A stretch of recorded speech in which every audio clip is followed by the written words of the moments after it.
అందరికీ నమస్తే అండి. బ్రహ్మర్షి పితామహ పత్రిజీ గారికి, వంశీ మాస్టర్ గారికి, ప్రవీణ మేడం గారికి నా ఆత్మ ప్రణామాలు. అలాగే ఆశ్రమ సదస్యులు బుక్ రచయిత అయిన టార్కం సెడారియన్ గారికి నా ఆత్మ ప్రణామాలు. ఈ జ్ఞానాన్ని వినడానికి వచ్చిన మీ అందరికీ కూడా నా కృతజ్ఞతలు. ఈరోజు థర్డ్ చాప్టర్ కంటిన్యూషన్ చేసుకోబోతున్నాం ఫ్రెండ్స్. థర్డ్ చాప్టర్ వచ్చేసి గురువులతో కలయిక కంటిన్యూషన్. ఒక మాస్టర్ ఈ 3 అణువులను మార్పు చెందిస్తాడు. అవి ఆయనను ఎంత మాత్రం అయస్కాంతీకరించవు. ఆధ్యాత్మిక త్రిమూర్తత్వంలోకి 3 అణువులు: మనోశాశ్వత అణువు, అంతరావబోధ శాశ్వత అణువు, మరి ఆత్మ శాశ్వత అణువు. ఇవి పరిమాణపు అయస్కాంతాలు.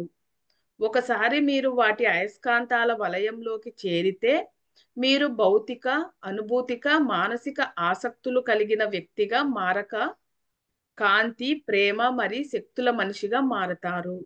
మరి ఒక్కొక్కటి లైన్ చదువుతాను మేడం. ఒక మాస్టరు ఈ 3 అణువులను మార్పు చెందిస్తారు. అవి ఆయనను ఎంత మాత్రం అయస్కాంత అయస్కాంత నోక అయస్కాంతీకరించవు. ఎస్, అయస్కాంతీకరించవు అంటే అతన్ని లాక్కోవు అని అర్థం వస్తుంది. అంటే ఆధ్యాత్మిక ఈ 3 అణువులని యాక్టివ్ చేశాక మిగిలినవి ఆయన్ని అంటే అట్రాక్ట్ చెయ్యవు. అట్రాక్ట్ చెయ్యవు, ఇప్పుడు అయస్కాంతీకరించవు. ఆధ్యాత్మికంగా ఎదిగే కొద్దీ, దివ్యత్వంలోకి వెళ్లే కొద్దీ ఇవన్నీ ఏమి అట్రాక్ట్ చెయ్యవు.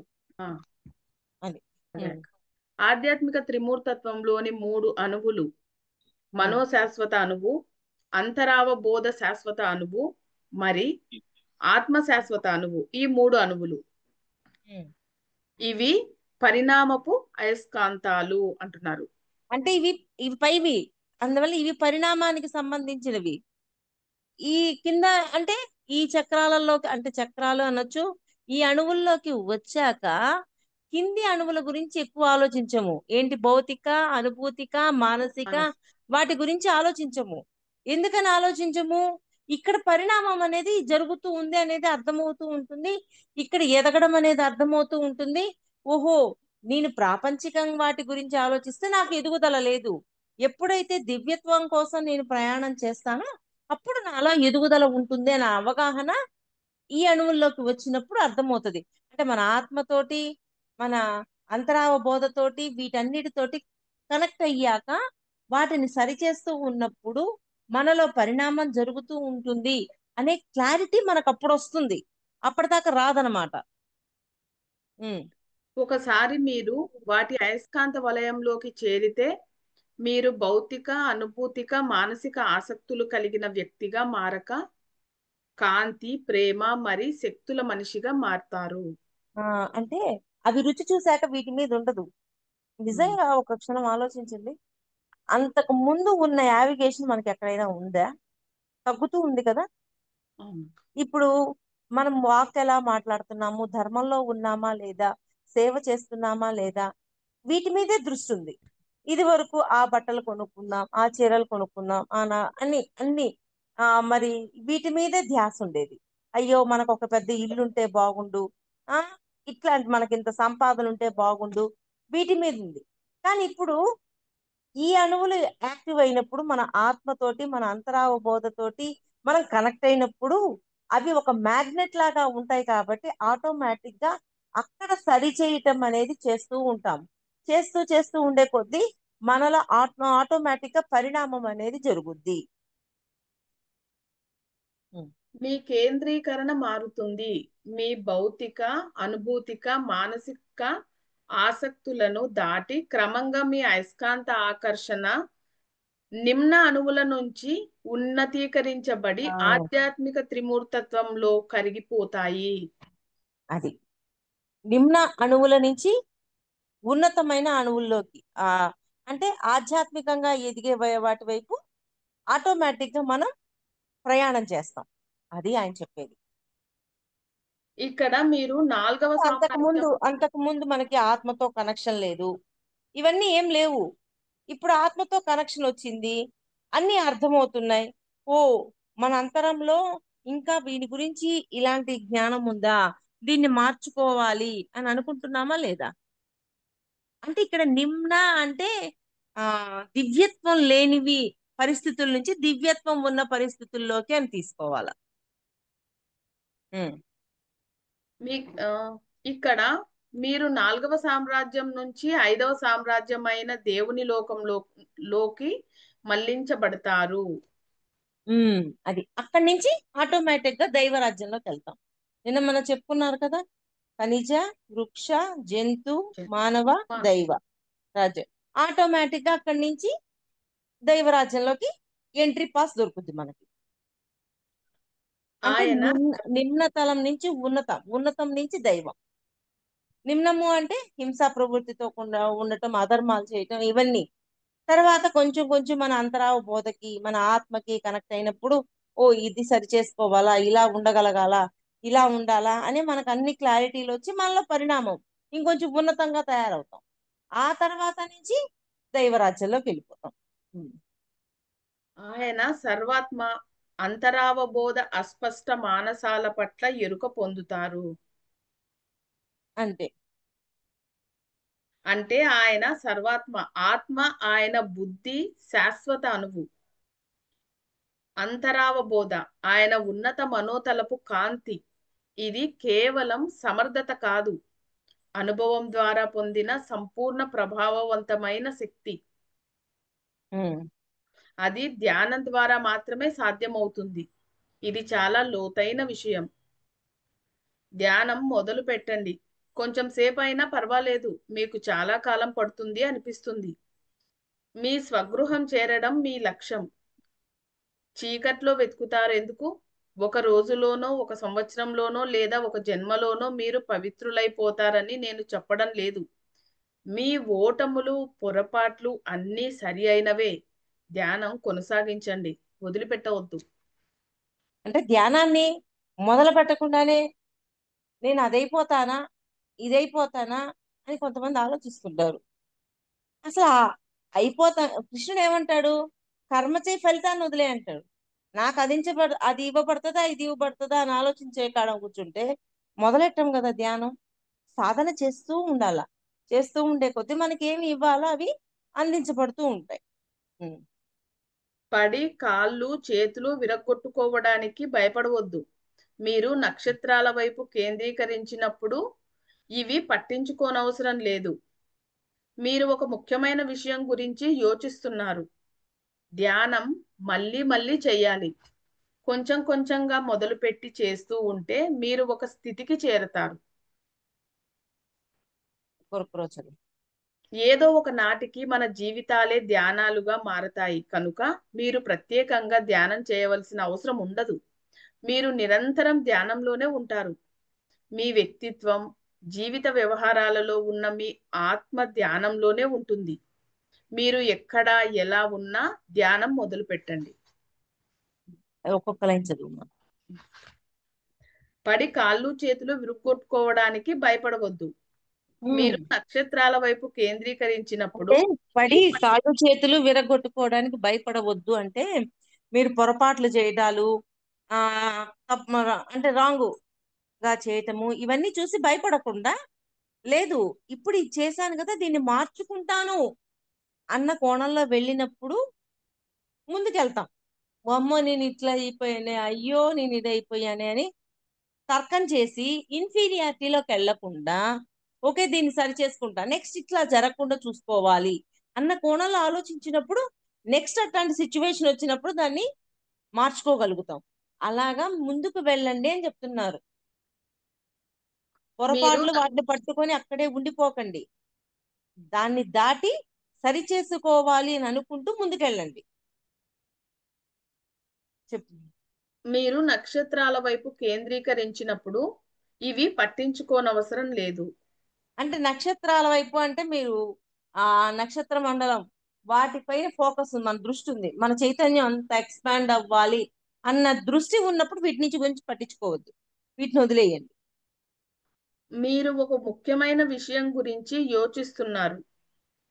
ధ్యానం మళ్ళీ మళ్ళీ చేయాలి. కొంచెం కొంచెంగా మొదలుపెట్టి చేస్తూ ఉంటే మీరు ఒక స్థితికి చేరుతారు. అసలు మొదలే పెట్టకుండా ఎక్కడెక్కడికో ఆలోచిస్తే కుదరదు.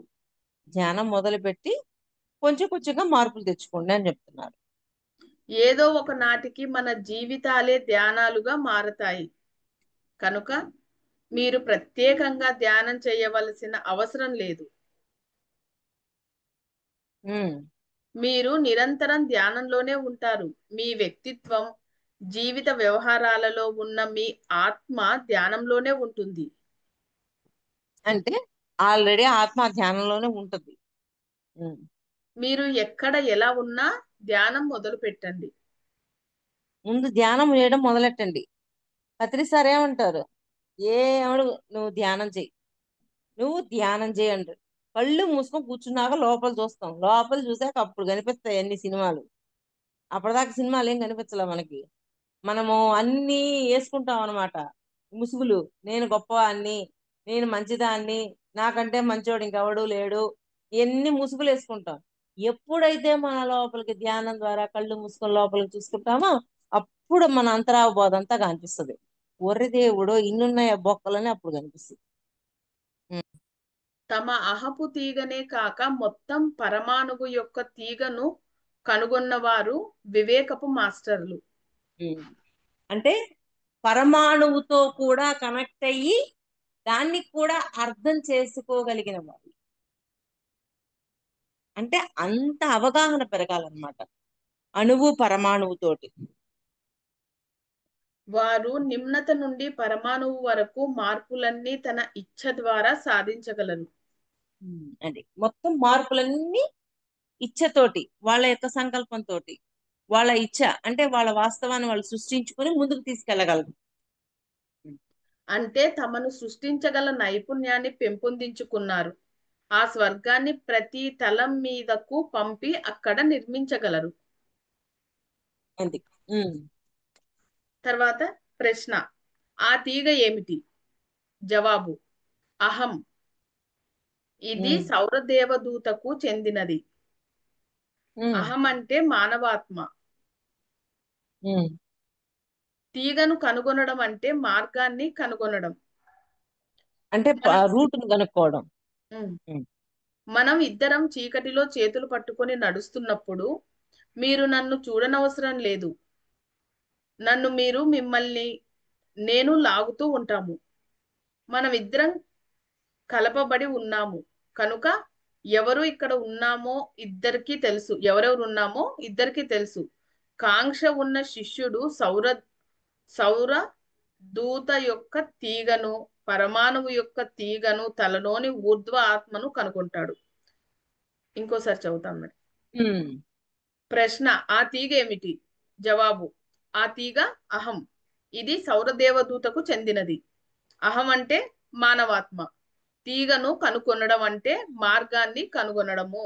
అంటే మానవాత్మ, అహం, ఇవి రెండు ఒక తీగలాగా ఉంటాయి అని చెప్తున్నారు. ఉమ్, అంటే మనం ఎటువైపుకు లాగబడుతున్నాం అనేది మనం చెక్ చేసుకోవాలా. మానవాత్మ వైపు లాగబడుతున్నామా, అహం వైపు లాగబడుతున్నామా? ఈ రెండింటికి ఒక మధ్య ఒక తీగ ఉంటుంది అని చెప్తున్నాడు ఆయన. ఉమ్. ఉమ్. తీగను కనుగొనడం అంటే మార్గాన్ని కనుగొనడం అంటక. అంటే అహం నుంచి మానవాత్మలోకి వెళ్ళాలా. ఆ, అలా కాకుండా అహంలోనే ఉన్నామనుకో ఇంకేం లేదు. ఉమ్. ఎప్పుడైతే పరమాణువు గురించి, సౌరదేవతల గురించి, వీటన్నింటి గురించి అన్వేషించే కొద్దీ మనం ఆ మానవాత్మ వైపు వెళ్ళిపోతాం ఆటోమేటిక్ గా.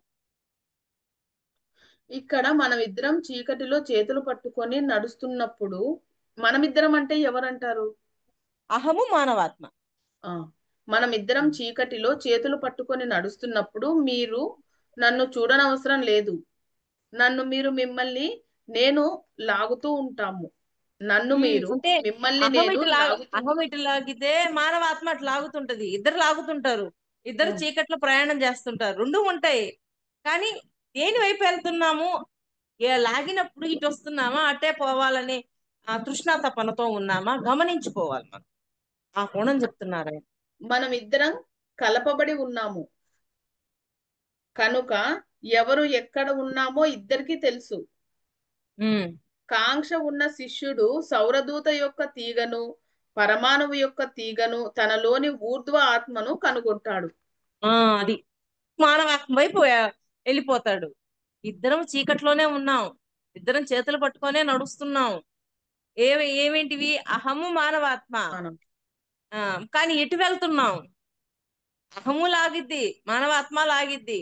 ఏది లాగితే ఏది నిలబెట్టుకుంటున్నాం అన్న కోణం చెప్తున్నారు. చాలా లోతుకుంది ఇది. కాంక్ష ఉన్న శిష్యుడు సౌరదూత దేవదూత యొక్క తీగను, పరమాణువు యొక్క తీగను, తనలోని ఊర్ధ్వ ఆత్మను కనుగొంటాడు. కాంక్ష ఉన్న శిష్యుడు. తన యొక్క ఊర్ధ్వ ఆత్మని అంటే పై చక్రాలకు సంబంధించింది అన్నట్టు. ఉమ్. తీగ, తీగకు మరో గాఢ అర్థం ఉంది. స్వరం అనేది ఏకకాలంలో ధ్వనించే 2-3 గొంతుల కలయిక. ఉమ్. ప్రశ్న, మరొక ప్రశ్న, ఆ గొంతులేమిటి?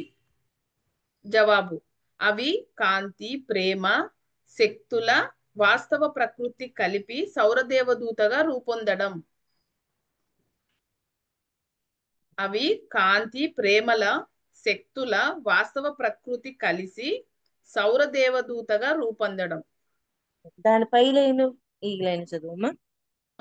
ప్రశ్న, ఆ గొంతులేమిటి? పైలైన్ అంటే తీగ అదేలే.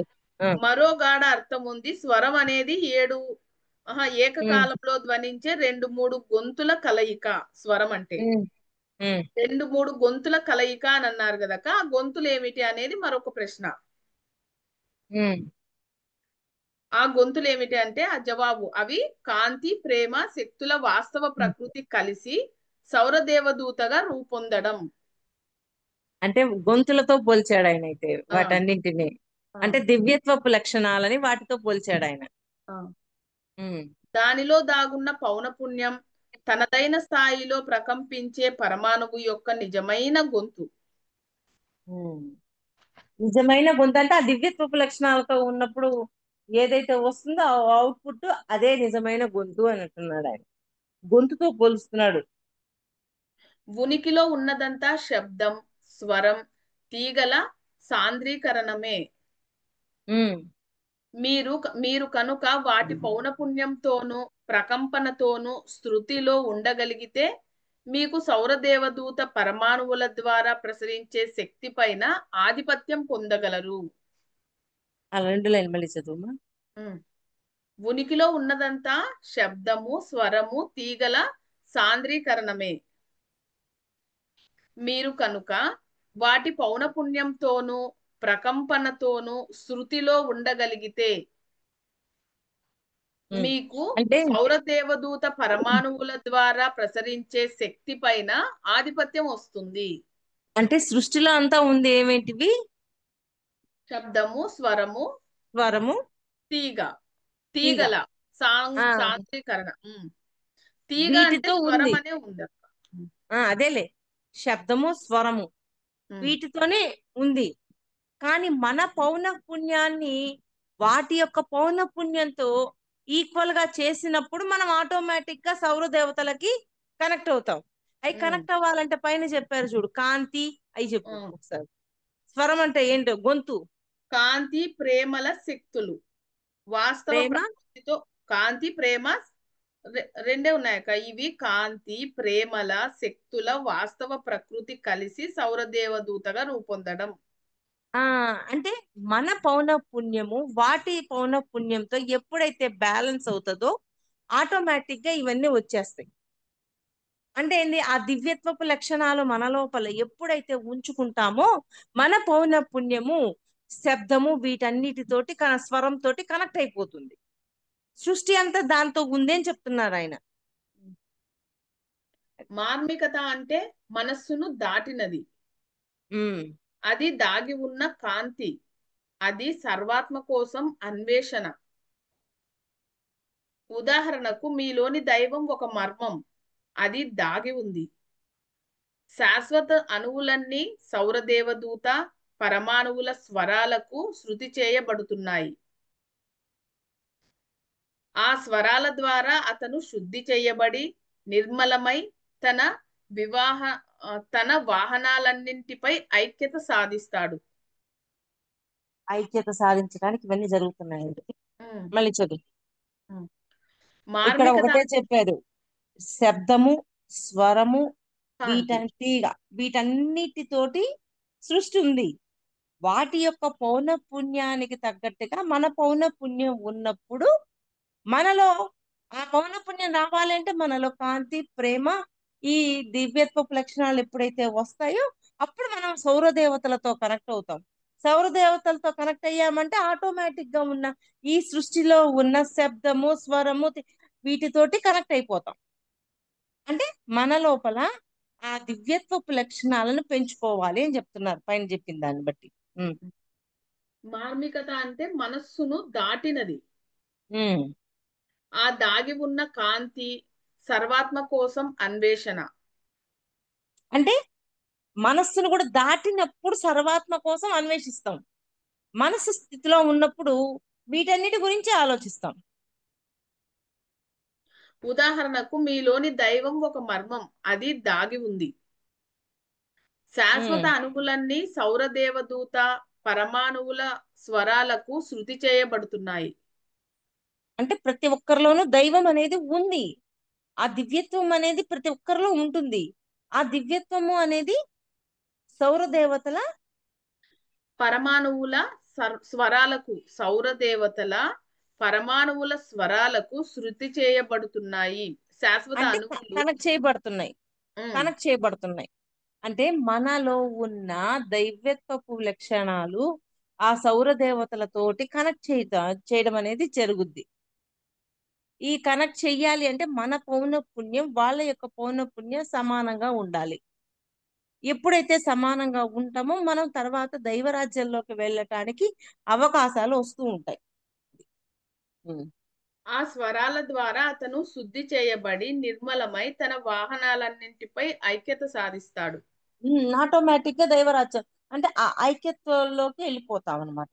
అంటే మానవాత్మగా తయారవుతాం. ఒక మానవాత్మగా తయారవ్వాలంటే ఐక్యత ఉండాలి కదా. ఐక్యత లేనిది మానవాత్మగా తయారవ్వం కదా. అది.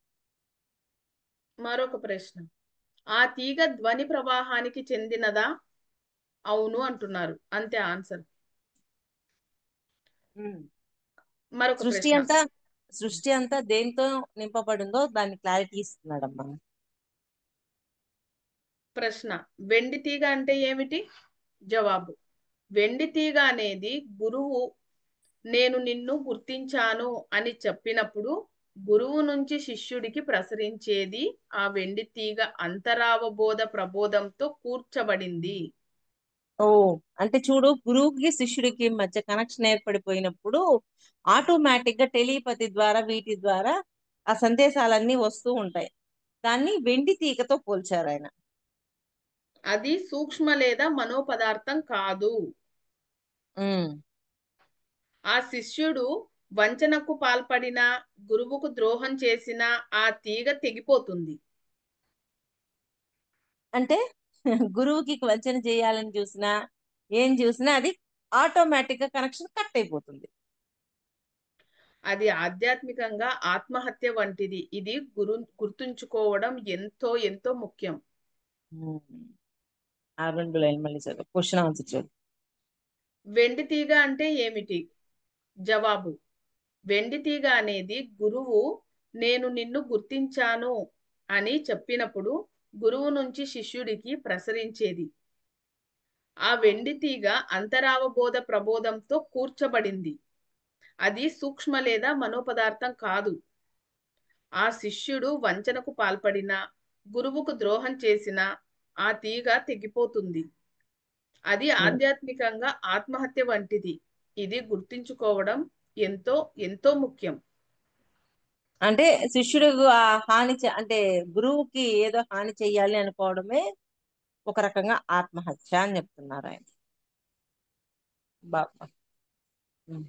ప్రశ్న, అంటే ఇక్కడ ప్రత్యేకించి గురువుకి శిష్యుడికి మధ్య ఏర్పడిన ఆ వెండి తీగ కట్ చేయాలని కూడా అవసరం లేదు. ఎప్పుడైతే శిష్యుడు ఇలా ఉంటాడో ఆటోమేటిక్ అది కట్ అయిపోతుంది. మరొక ప్రశ్న. మనం శాశ్వత అణువుల స్వరాలను కనుగొనేటప్పుడు సప్త కిరణాలు ఇమిడి ఉంటాయా? మనం శాశ్వత అణువుల స్వరాలను కనుగొనేటప్పుడు సప్త కిరణాలు ఇమిడి ఉంటాయా? ఇది క్వశ్చన్. ఆన్సర్ అక్క. మన కేంద్రాలు స్వచ్ఛము సంపూర్ణము అయ్యి పరమాణువుతో శృతిలో ఉన్నప్పుడు సప్త కిరణాలు ప్రసరించి స్వయంగా మరింత స్వచ్ఛతతోనూ సంపూర్ణతతోనూ వాస్తవీకరించుకుంటాయి. మళ్ళీ చెబుతానక్క. మన కేంద్రాలు స్వచ్ఛము సంపూర్ణము అయ్యి పరమాణువుతో శృతిలో ఉన్నప్పుడు అంటే స్వచ్ఛము అంటే లోపలంతా దివ్యత్వంతో ఉండిపోయింది, ఆ పరమాణువు కూడా దివ్యత్వంతో ఉండిపోయింది అప్పుడు అని చెప్తున్నాడు. సప్తకిరణాలు ప్రసరించి స్వయంగా మరింత స్వచ్ఛతతోనూ సంపూర్ణతతోనూ వాస్తవీకరించబడతాయి అంటే కనబడతాయి అంటున్నారు అక్క. అంటే వాస్తవీకరించబడతాయి అంటే సృష్టించబడతాయి, ఆ వాస్తవంలోనే ఉంటది. ఇంకా ఇప్పుడు లోపలంతా దివ్యత్వమే ఉంది, పరమాణువుతో సహా దివ్యత్వం ఉన్నప్పుడు అవుట్పుట్ ఏముంటది? దివ్యత్వమే అదే కదా ఉండేది. కనిపిస్తుంది. అది అందుకని ఆయన పరమాణువుతో సహా అని చెప్తున్నాడు ఆయన. అది మళ్ళీ చదువు మాకు. మన కేంద్రాలు స్వచ్ఛము సంపూర్ణము అయ్యి పరమాణువుతో శృతిలో ఉన్నప్పుడు సప్త కిరణాలు ప్రసరించి స్వయంగా మరింత స్వచ్ఛతతోనూ సంపూర్ణతతోనూ వాస్తవీకరించుకుంటాయి. కానీ కేంద్రాలు శృతిలో లేకపోతే ఆ శక్తి కేంద్రాలు విచ్ఛిన్నం చేస్తుంది. ఆ శక్తి కేంద్రాలని విచ్ఛిన్నం చేస్తుంది. శృతిలో లేకపోతే అంటే సరిగా లేకపోతే. ఇప్పుడు మనము ఆ ఏదైనా పాట పాడేటప్పుడు అరే శృతి సరిగా లేదురా అన్ని సరి చేసుకోరా అని చెప్తుంటాం. ఆ శృతి సరిగా లేనప్పుడు ఎలా ఉంటది? గ్యాబీ గ్యాబీ అన్నట్టు ఉంటుంది. అలాగా లోపల అన్ని పరమాణువుతో సహా మొత్తము దివ్యత్వంతో ఉండాల. అలా ఉన్నప్పుడు ఉండే అవుట్పుట్ వేరుగుంటది. అలా కాకుండా కొన్ని అయ్యి కొన్ని అవ్వకపోతే పూర్తిగా కుదరదు అని చెప్తున్నారు. అంటే దివ్యత్వంతో పూర్తిగా పరమాణువుతో సహా పూర్తిగా దివ్యత్వంతో నిండిపోయినప్పుడు మనం భౌతికంగా కూడా ఆ దివ్యత్వపు లక్షణాలని ప్రదర్శిస్తాం. మరొక ప్రశ్న, అప్పుడు కొత్త శక్తిని పొందిన కేంద్రాలు మరి శక్తి మధ్య సర్దుబాటు జరగదా? ఇదొక ప్రశ్న. జవాబు: సర్దుబాటు జరుగుతుంది. అయితే ఉన్నత శక్తులను ఆకర్షించాలంటే అప్పటికే 60 నుంచి 70% సర్దుబాటు జరిగి ఉండాలి. పరిణితి సాధించకుండానే వివిధ మార్గాలలో ఉన్నత శక్తులను ఆకర్షిస్తే అది వెర్రితనంగా పరిణమిస్తుంది. అంటే ఇక్కడ దివ్యత్వం అంటే అంతకుముందు బుక్ లో ఏమని చెప్పేవాళ్ళు, గొప్ప దర్శనం జరిగినా కూడా ఇక్కడ ఎన్లైట్మెంట్ లేకపోతే ఏం లాభం లేదంటాడు ఆయన. అలాగా అంత అక్కడ పోయి ఇప్పుడు పోయాము, జ్ఞానం తీసుకున్నాము, అన్ని చేసాము, కానీ ఇక్కడికి వచ్చాక ఆచరించినప్పుడు ఏముంది? ఏం లాభం? ఇప్పుడు క్లాసులు వింటున్నాము, బుక్స్ చదువుకుంటున్నాము, మనం అన్ని చేస్తున్నాం, పరిస్థితి వచ్చినప్పుడు ఆచరించినప్పుడు ఆ జ్ఞానం ఇంకేమిటి? పరిస్థితి వచ్చినప్పుడు ఆచరించాలి కదా, మనం ఆచరించినప్పుడే కదా అనుభవ జ్ఞానంగా మారేది అది. తర్వాత భౌతిక శాశ్వత అణువు యొక్క తీగను అదుపు చేస్తే అది సృజనాత్మకంగా మారుతుంది. అంటే బ్యాలెన్స్ చేయాలా? ఎవరు బ్యాలెన్స్ చేయాలా? మనమే బ్యాలెన్స్ చేయాలా. ఎప్పుడైతే బ్యాలెన్స్ చేస్తామో ఆ దివ్యత్వం వస్తుంది అనమాట. సృజనాత్మకత యొక్క రహస్యం అదే. అంటే ఆ సృజనాత్మకత, క్రియేటివిటీ అనేది వస్తుంది. పరమాణువు యొక్క సంపద, ప్రకాశం, సౌందర్యం తమ విస్తరణలను భౌతిక శాశ్వత అణువు ద్వారా వాస్తవీకరించబడతాయి అని దాని అర్థము. మళ్ళీ చదువు మనం. భౌతిక శాశ్వత అణువు యొక్క తీగను అదుపు చేస్తే అది సృజనాత్మకంగా మారుతుంది. సృజనాత్మకత యొక్క రహస్యం అదే. పరమాణువు యొక్క సంపద, ప్రకాశం, సౌందర్యం తమ విస్తరణలను భౌతిక శాశ్వత అణువు ద్వారా వాస్తవీకరించబడతాయి. అంటే పరమాణువులో కూడా ఎప్పుడైతే దీన్ని ఉంచుతామో దివ్యత్వాన్ని, ఆటోమేటిక్ గా భౌతికంగా ఈ అణువు రూపంలో ఈ అణువుల ద్వారా దాన్ని బయటికి ప్రదర్శిస్తాము అని చెప్తున్నారు. అవుట్పుట్ అదే ఇస్తాము. అందుకే కదా మీ అంతరంగంలో దివ్యత్వం ఉన్నప్పుడు ఆటోమేటిక్ గా బయట కూడా అదే వస్తుంది. అదే సృజనాత్మకత. సృజనాత్మకత అంటే అది మీరు భౌతిక, అనుభూతిక, మానసిక తలాలు మూడింటిలోనూ సృజనాత్మకంగా మారతారు. ఎప్పుడైతే దివ్యత్వం వస్తుందో సృజనాత్మకత కూడా వస్తుంది. అంటే 4:40 అయిందక్క, స్టాప్ చేస్తాను. ఓకే.